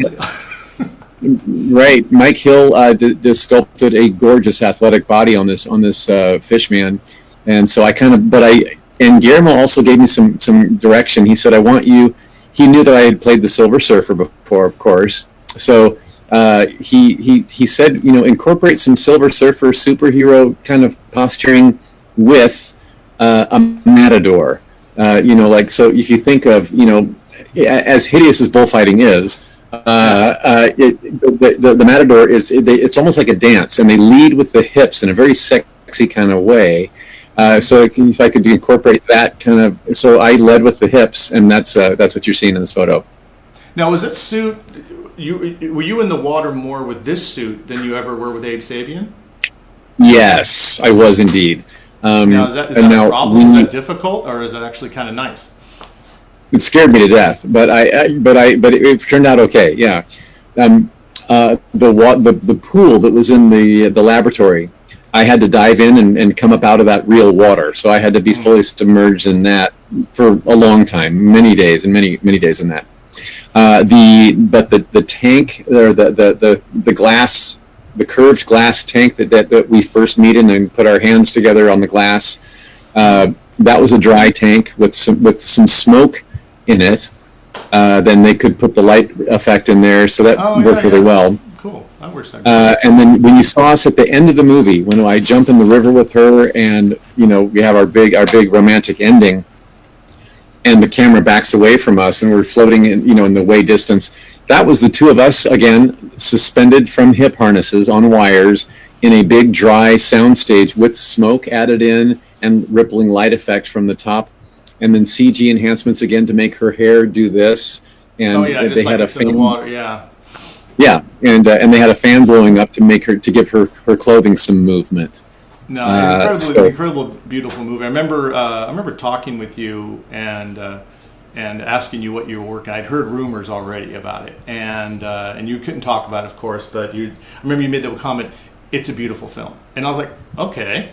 And then as soon as I watched the movie, I remember the one thing you said, "It's a beautiful film." I was like, yeah, that nails it right there. Just pleasure to watch. I love the coloring, the whole everything has a green tone to it, which is like you don't really realize it until all of a sudden you realize it, and you're like, oh, that's really cool. You don't really think about it, but you wouldn't really consider. And I've heard people make comments, oh, it's a different version of Splash. I'm like, well, you can always argue it's almost Shakespearean in its tragedy too. So if you want to go back and say, oh yeah, Shakespeare, it's just everyone does it, but it just the way it was done was just so unique, and definitely was deserving of him getting the Oscar. I was very, very stoked. Oh, yeah, 13 Oscar nominations and 4 wins, including Best Director for Guillermo and Best Picture, was a dream come true for all of us. Yeah. No, I was very, very stoked on that, and I was rooting for you.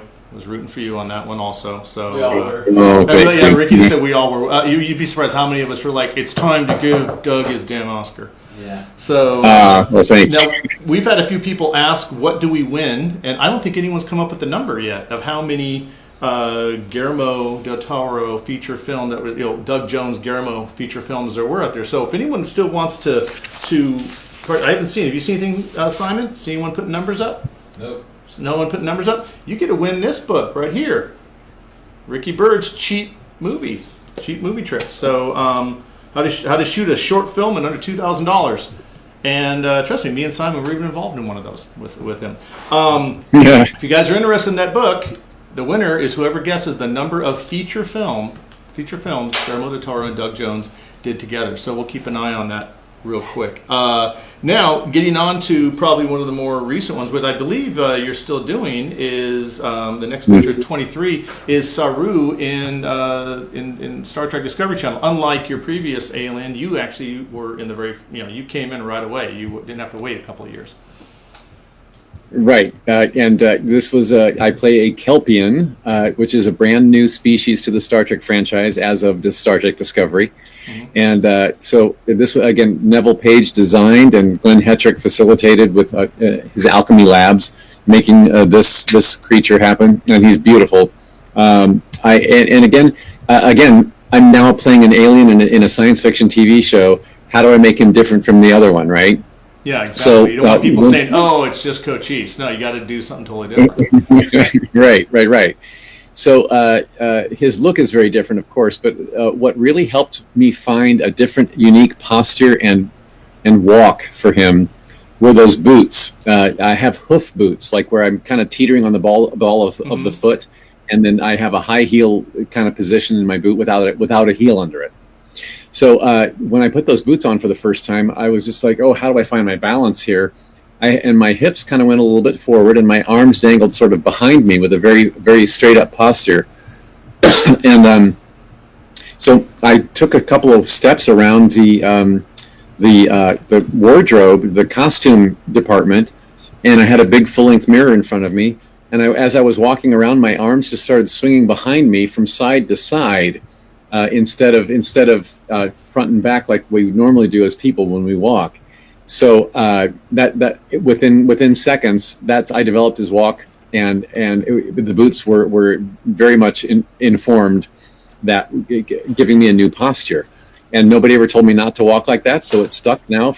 So Well, it's literally it's kind of the most natural thing. It's like, well, that's the way that he'd have to walk.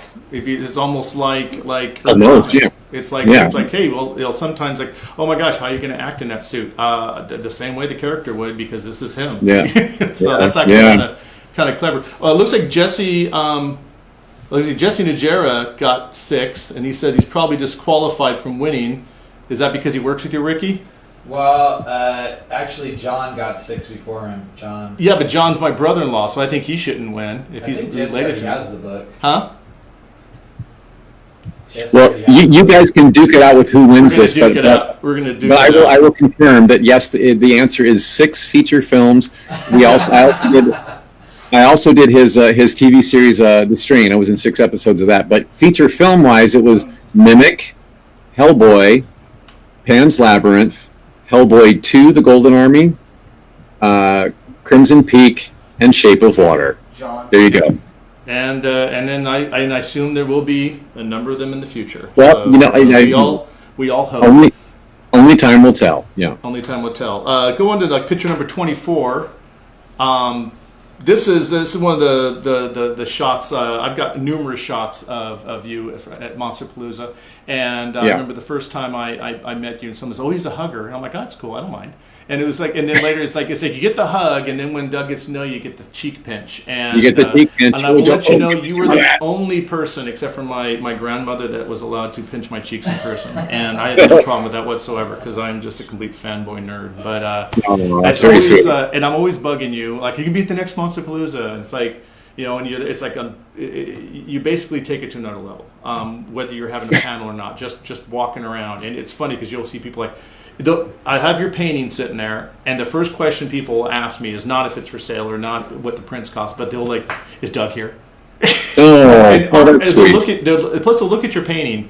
And before they'll ever say, "Oh my gosh, you did such a great job," the first thing he says, "Oh my gosh, I love Doug Jones," and you'll hear that when they don't know I'm listening to him. The people like walking by, "Oh, I love Doug Jones." You are beloved by the industry. Sweet. I can honestly say no one has ever come by and said, "Oh, geez, another Doug Jones." So they're no one said that. So when you come by Monsterpalooza next time you show up, when we have it next year, and I got your painting there, you can kind of like say it a little bit loud so I hear, "Oh God, another Doug Jones," and then you'll be. I'll be the one. Yeah, no, Monsterpalooza is the one convention. I do the convention circuit as a guest. Usually a signing guest or a panel guest. All over the world, but Monsterpalooza is the only convention that I go to as a patron, as a walk around. I'm a fan, and I just walk around Monsterpalooza because I want to take in everybody's artwork and everybody's monsters. That's the only one I do, and I love it there. Oh, it's a great show, and I started doing that with Tim Gore like 6 years ago, and then I except for like the last 2 that have been canceled because of COVID. We're all looking forward to next year for the big. For those of you that don't know, Monsterpalooza is March, April, and then it's the big show in Pasadena, and then of course there's the Son of Monsterpalooza at Burbank, which is always in September. So they will be going on next year. I've talked to Elliot; he's looking forward to it, and we're going to have a huge booth there next year. We're going to go ahead and give it to Jesse because he did. My brother-in-law John, he can't win it because he's my brother-in-law. That doesn't count. So Jesse Najera wins the book, and congratulations on that. Let's go on to the next picture, which is picture number 25. And we've been talking about this painting the entire time. Now you get a chance to actually see. This was actually when I came by, and I came by for a couple of reasons. One, I don't need my arm twisted to go and hang out with Doug Jones, but also I wanted to give you, this is the first print G-Clay I gave you for that, and then I also wanted to, and I had you sign your the G-Clay prints I did as well, and those went incredibly fast. I think I had you sign about, I think you signed like about 40 of them or something, but I think so. Yeah, I don't. It was, yeah. So they also went incredibly fast, and then I saved. I had you sign the back of the original painting. Yeah, and that's in my house. That's not going anywhere. And then I had you sign one of the prints for me. I have one of the prints still, but that's the only one I have left. The rest of them are gone. These sold very well. People absolutely loved them. And that's so sweet to hear. If those of you out there, I still do sell the G-Clay prints that are matted. and then I also have the lesser the only $20 prints that are smaller, 11 by 14. You can go on Craig Fraser Studios and check those out. You can also go to Monsterpalooza, and if Doug's there, you can go sign it for me, and Doug will be more than happy to do that. I would be happy to, yeah. But that was one of the highlights of my career, was doing that tribute piece for you. It's the first tribute piece I've done. It will not be the last one, but I said I may be doing another one, because I think you do a couple more movies, and I'll have enough to fill up another painting, because there's a number of people that we haven't even talked about here that are in that painting, and then there's one character in that painting I'm waiting for you to do the movie of, and it's Nosferatu. Nosferatu, yeah. You did that makeup shot, and then has anything happened with that movie at all? Yeah, well, let me give you that update. Yeah, because I've been asking, I've been calling my producer and director from that, going, what years have gone by? What's the story? Nosferatu was the second film by director David Lee Fisher. The first one was The Cabinet of Dr. Caligari, which was a talkie sound remake of the original silent film. And what he did is he combined us new actors with the old backdrop from the original film. So it was a combo that brought some technology together. So he created matte shots from the original film backdrops. As actors would move around the sets, he could get the information that was behind them and create a digital backdrop and then we would be filmed on green screen, and he could put us in the original film, basically. So I was in heaven doing that. I love classic old movies, and then The Cabinet of Dr. Caligari was just one of the original horror films ever. And it was with the haunting tale. I got to play the somnambulist that killed people in the night, Cesare. So he came back years later to me and said, "Hey, would you want to do the same process with Nosferatu?" And what he didn't know is that was my dream bucket list role. Like, that was the one character I hadn't played yet that I would love to. Was that I wanted to go do a classic vampire if I could, and Nosferatu was the one. I don't feel that I'm the sexy Dracula or the sexy sparkly ones from the kids movies. Twilight. Sparkly. You had me at sparkly. You lost me at sparkly vampire. Right, exactly. So I'm not young and pretty enough to be any of those. So I thought, Count Orlok in Nosferatu, that I can relate to. He's hideous, but doesn't quite know it yet, but he still presents himself as though he's just everything. And I always wanted to play him. So David Lee Fisher wrote a brilliant script that was very much in keeping with the original silent film. It basically filled in the gaps of what you couldn't hear in the silent film, and he didn't try to reimagine it or rewrite it. He stayed very true to that story with sound and dialogue. And then again, same thing where there's a green screen element to every frame of that movie. Wow. So he's on an independent budget that was scraped together. So in order to do the post-production that's necessary for that kind of CG, it just took forever. So I think the CG is done now. They've moved on to sound and musical score. So it will I promise you it's coming out. Just to appease me. I didn't know it was going to be a green screen like The Cabinet of Dr. Caligari. I was like, wow, that's even cooler. I figured it was just going to be another Nosferatu. Right, and what they're filling in the green screen with is, again, from the original Nosferatu movie. So I got to play in the same environment that Max Schreck did, which was, glorious for me. That's very, very, very cool stuff. The next picture is picture number 26. It actually shows more of like a process, and I don't even know if you've actually seen this, where the characters I sketched everything out in pencil on the canvas, and then I kind of just worked my way around the characters and started building up them up to having you in the middle and just figuring out which one's in front of the other one, because as soon as I finished a character, I'd then mask that one character off and then work on the next one next to it. So it was not like one long painting. It was like a series of paintings, because even down to the little bitty, you even got Silver Surfer, little head nod to him in the background, and also and also an obscure movie you did a while back called Candyman, which that's even a little head nod in there. Ice Cream Man's in there. There's a lot of little things in there. But I tell people the one go, can you spot the one that's not been done? They'll always pick out ones that aren't in there. And I'm like, well, of course I didn't do them all, but which movie's never been done? And they're blown away by that. But it was fun. I remember you even said, where'd you get the pictures of Nosferatu? I go, actually, I felt like, oh, I didn't do anything wrong. I found them online. No, you found them online. Yeah. You didn't even know the makeup shots that were online. I go, I was just, hey, I do my research, man. Yeah. And I remember thinking, man, I haven't seen this movie. Where have I been? And I felt much better. I found, it's not out yet. I'm like, oh. Not out yet, right.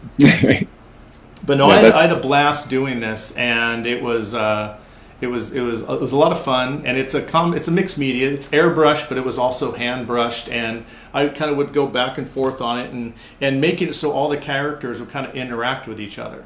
And when you look, like even the Nosferatu picture of him with his hands, those are your hands, but not from that picture. It was a different picture of not. So I kind of would change and move. I kind of Mr. Potato Headed around some of the characters from even the Fawn and even Death, and different. Their hands are in different positions. But I wanted to have your hands in there as many times as possible, because it's like, second to Doug as far as acting. I honestly think your hands need to get a second credit in the movies. So it's like Doug Jones and then Doug Jones' hands. And my hands. Exactly, the hands, because then you can, your hands can do movies without you. And then you can talk about how we're ever upset each other because we were a team and he went off and did I also love what I love about this painting too is that you have me in the middle as a very focal point. And the how you titled it, Maestro, and I'm holding that baton. Those hands again. You added in that facial shot. I recognize that. It's from another red carpet photo, I believe. From it was. I think it was the premiere of Thor, if I'm not mistaken. I think it was. I think you were wearing. I changed the outfit you were wearing a little bit, I believe. Yeah, I was wearing a tan suit with a blue open collar shirt collar outside, and I was not in Thor. I was just there as because I had played the Silver Surfer a lot. I was invited to a lot of Marvel premieres back then, and I remember that kind of tilted head down sort of look was a picture that got reproduced and thrown around the internet quite a bit. So that was kind of fun that you picked that one. It was I like the shot of me. Yeah. I liked it. It's fun. I still have a file of just tons of images where I was like, okay, I'm going to select this. And there were some things I wanted to put in there. I said I definitely would have put one of you in as a Ripper if I had known at the time, but I missed that. But who knew?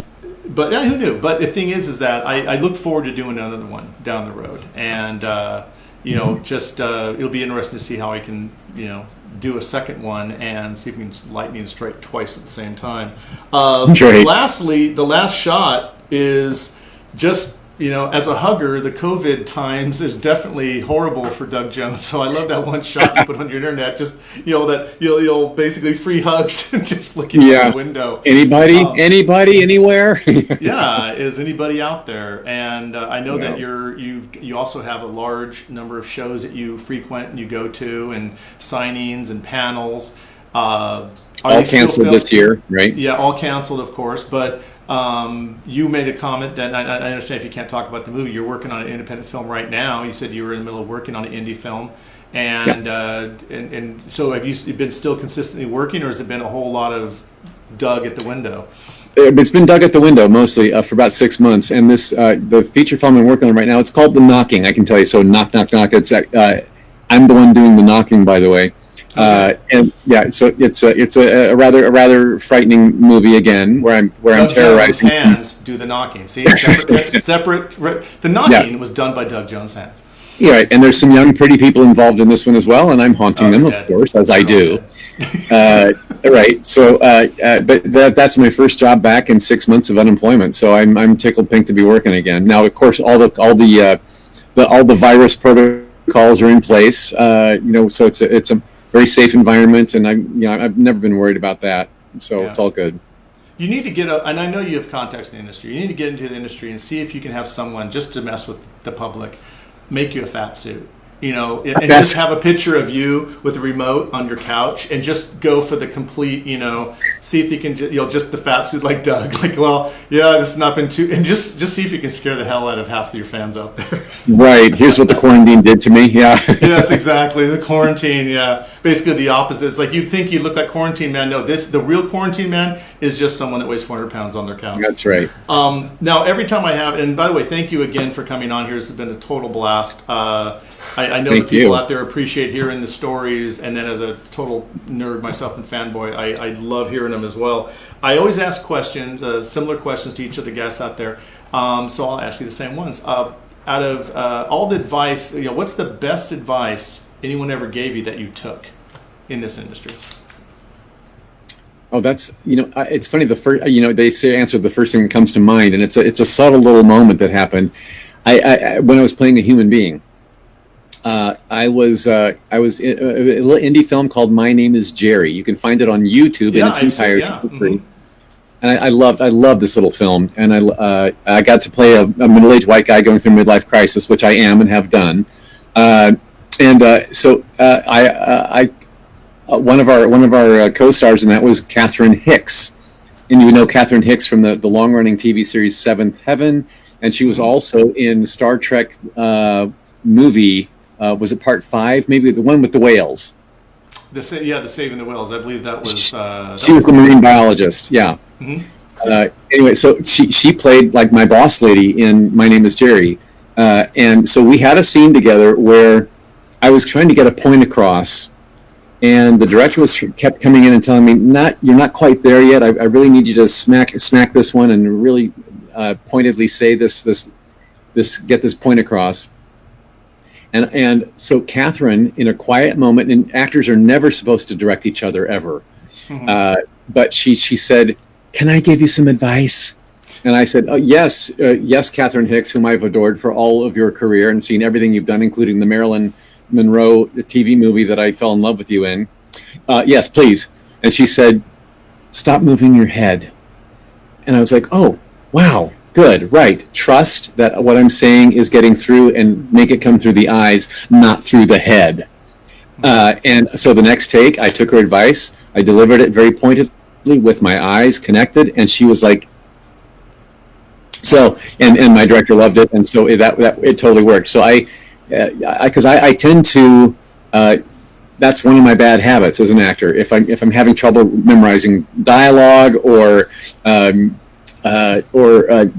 getting through an emotional moment, my hands and my head start working overtime, and so I was glad to sit back and trust the moment and stop bobbing your head around. It really helped. Well, that makes sense. And plus, if you think about it, if the majority of your acting is done in heavy latex, animatronics, things covering up, so you don't have facial expressions, you have your head and your hands. And so, right, which I use a lot. I have subtlety. I can actually show a subtle emotion without it having to be a guy in the back with a little controller making my eyebrows move. Exactly. The second one I ask is, what's the toughest hurdle you've ever come across in your career? I think it would be in television guest role casting. When I have such an odd career. I play lots of humans. I've done a lot of human roles, especially on television, whether it's been a lot of guest starring roles and a lot of TV commercials, that kind of thing. Mm-hmm. But I'm known as creature guy. So when my agent is trying to sell me as into a human role, if the casting director is either not familiar with the genre career that I've had, or does know of that but doesn't trust that I might be able to play a human, that's been the biggest hurdle. Is I used to convince them that I'm actually a real actor. I'm not just a guy with funny elbows. Right, so if you're good at something, you have a tendency they will put you in a box, and that becomes your label, and you go on the shelf, and you're mask guy, or you play one character. So I can see very easy for someone to want to stereotype, and it's not an insult. Sure. It's like you're so good at it. So I'm happy to go through the audition process to prove myself if I have to, and it's worked out. It's been fine. Yeah, I just recently found out, because I never really had researched it. I kind of knew that Abe's voice wasn't yours. I wanted it to be, but I knew it wasn't. In the first movie. Yeah, and I heard someone mention it was the character that plays Fraser's brother in the the Neville, the guy, the one guy, and I had no idea. Right, huh? so not Niles. Sorry. Yeah, need to make that distinction. That was Hellboy 1. When I was cast in the role, the studio had already been talking about if they're going to obliterate somebody's face this much, they probably wouldn't get an A-list person to do it, but they would love to have an A-list name attached to that character. So a voiceover was discussed before I was brought in. So I was up against that one. That's another one of those hurdles. Like, oh, geez. Wow. So I begged them to not do this. But it had already been talked about, and Guillermo was happy to leave my voice in the running. But when push came to shove, the studio really did want a named person to voice over me. So that was kind of I love David Hyde Pierce. I mean, I adore that man, and his career is hilarious and wonderful. He's a great actor, and he was a very generous gentleman in that process. When the movie came out in theaters, when he was brought in to voice over me, he saw me on screen in the ADR looping room. He heard me in his ear from my original performance, and he asked them, "What am I doing here? Because this is what I see and hear is great." So that was very sweet of him. So he finished the job he was hired to do, but then he decided on his own to not have his name appear in the credits and to not do any press, no interviews, didn't show up at the red carpet, nothing. And when asked why, he said it's out of respect to Doug Jones. That was very sweet and unexpected and unasked for, but he did it anyway. And then in Hellboy 2, The Golden Army, as Guillermo del Toro promised me over the phone, when he told me that I'd been voiced over, he said, if we get a chance to make Hellboy 2, I will leave your voice in. And he lived up to that promise. So Hellboy 2 is all me. Okay, because I was like, when someone told me that and he mentioned the voice, I had just recently watched Hellboy 1 again. I'd probably seen that more than I've seen the second one. And so I'm thinking of certain things that he would say that you listen and you can hear the voice as soon as you realize it. But showing evidently how good you did a job in the second movie, I didn't notice a difference. Thank you. And now, did you have to voice over yourself? I mean, could you actually speak normal in that suit with the dentures and everything? Yeah, normalish. What you hear in the final product is partial sound that was taken on set and partial ADR voice looping in post production. It all depends on the scene and how much there was to do, because my nose was a bit plugged up and I had fake teeth in, so it did slur my speech a bit. So I was able to fix a lot of it in post production. Yeah. Yeah, because I'd be really interested to hear what Death actually sounded like with the size of teeth you had in there. And no, there was no chance I could do that one from the set. Death had a distinct lift. So the Angel of Death was a fun combination as well. I in post production I voiced. I think there were three voices combined. I did a high a whispery version. Yeah. And then I did. Oh, I'm sorry. I did a. Up here, I was up here like this. Very nasally. Very nasally. Like this, yes. And then I went through another pass over the same dialogue again. No, like this, talking like this. And then another voice was added in that was not mine, and those three together is what you heard as the Angel of Death. Yeah. Okay, because I didn't know if that was you at all. I figured it sounded like it had been digitized. You could at least hear it almost like a chorus, it makes it just even better. It's just super cool voice. Yeah. But no, I get a big kick out of that. Another thing I like to ask is what advice can you give to actors that are either pursuing a career in acting in general or are pursuing what you're doing? Because I didn't know if you specifically wanted to go into being the guy behind the suit or the makeup, or if what's some good suggestions that maybe they wouldn't hear regularly out there? Yeah, no, I get asked all the time, someone might ask, I want to do what you do. Do you have any advice? And I don't have like a 2-sentence instruction guide for here's how to get rich and famous by, nobody knows that answer. It's really pretty much do what you love. If you're good at what you do, keep doing it. And for me, I never set out to be creature actor Doug Jones. I set out to be actor Doug Jones. So I was trained in as an actor, period, taking on a character from head to toe, whether it's human or animal, and internalizing that character's wants, needs, loves, fears, all those things that an actor should do with every character you play. And if you add on creature bits and rubber bits, then you have to also affect a bit more physicality to make that visual story happen. But even every human character you play is going to take on a different posture and different physical persona, depending on who they are and what they want, right? So that I would say train up as an actor first, and then because the roles that I've been granted and given were not because I had talented elbows. Again, it's not just because I could do this or funny hands. That would be more like a dance performance, which can be beautiful, but if you want to tie that character into a story and a relationship on film, it really does take an actor to do that. So I would say get your acting training first, pursue acting on all levels, but let your agent know that I really am interested in prosthetic makeups and creatures and superhero movies or horror films, whatever it is.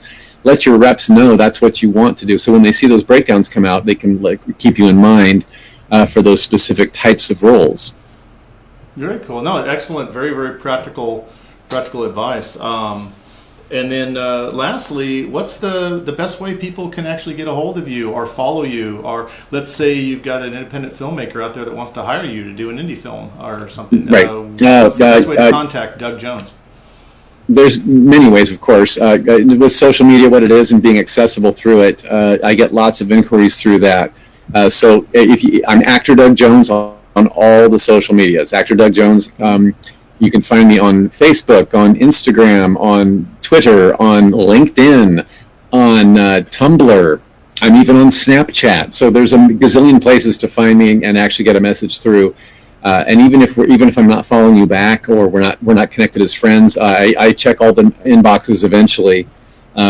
So that's one. You can also, if you are, but you will want to go the official route. I'm represented by Omnipop Omnipop Talent Group. And they're on the internet with their phone number and address, and you can give a call or an email to inquire through my proper agent as well.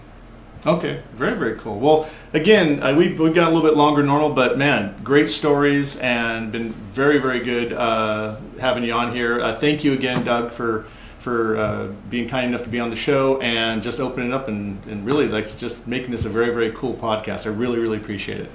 No, well, thank you for finding me worthy of your time and all this interview. Definitely. Thank you. And we will definitely we'll be talking more in the future, and I will be doing that other painting. For those of you out there, thanks for dropping by. I tried to answer as many questions as I could. If you have any more, sorry, we're about ready to end this show.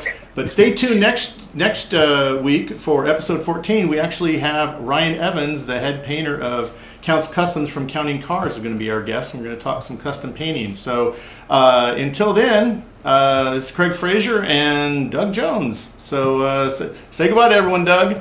Bye-bye, everyone. Thanks so much for tuning in. I heart you. There's love. And it looks like everything went good. Nothing went badly. So thanks, Doug. We have almost a flawless show. Really appreciate it. Awesome. Okay. See you guys later.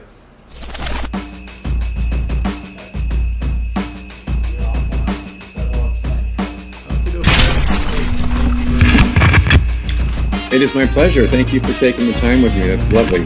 Lovely. I will talk to you soon. See you soon. Talk to you sooner. Okay. Bye-bye, Craig. And bye, everybody else in the room. Bye.